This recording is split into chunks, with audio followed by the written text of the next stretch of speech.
Hi, I'm Vivek here to give you a short summary of our work on continual learning. We start with a discussion on academic and real-world setups and argue that for the latter, there are additional problems with regards to data collection and management, as well as issues with data drift and imbalance and so forth.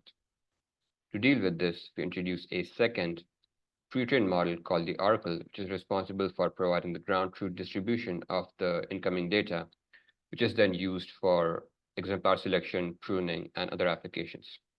We explore the use of various architectures and pre-training approaches and find that Dino and VicRegL outperform other approaches. We use this for various industry-specific tasks such as classification, anomaly detection, and so forth. Here's an overview of our methods. As I mentioned, the Oracle model remains frozen, whereas the second model, which learns incrementally, is responsible for task-specific approaches such as classification, anomaly detection, and so on.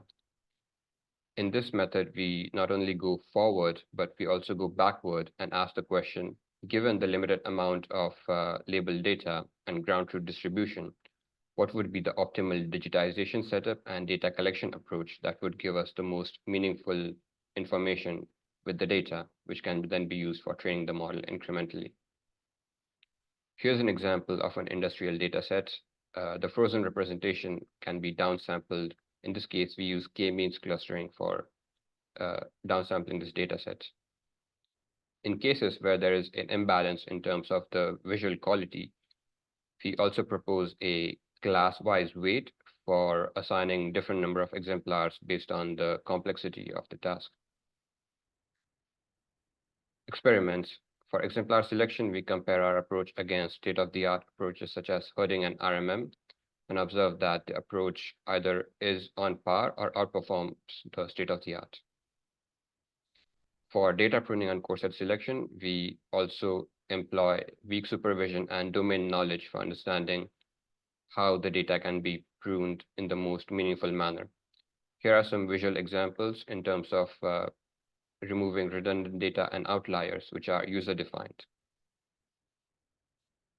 We also expand ADCM for industrial cases such as anomaly detection or defect detection.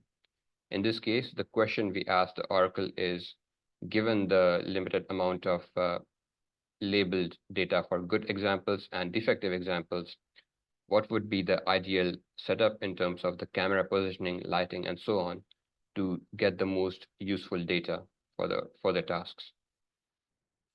Observations, we observe that the identified exemplars provide higher variant in terms of their object orientation and visual features, and the pruned out examples contain more similar data. This provides more trust and understanding of the pruning process. We also propose an approach for continual reevaluation and testing for projects with long timelines where the data that has been pruned out can be periodically reintroduced into the model to see if the model still performs well. In conclusion, we introduce a simple and straightforward approach for real-world adoption of continual learning. We also discuss additional aspects such as ablation studies and a consideration of the computational overhead in the paper. Here are additional resources and supplementary material. Thanks a lot for your time.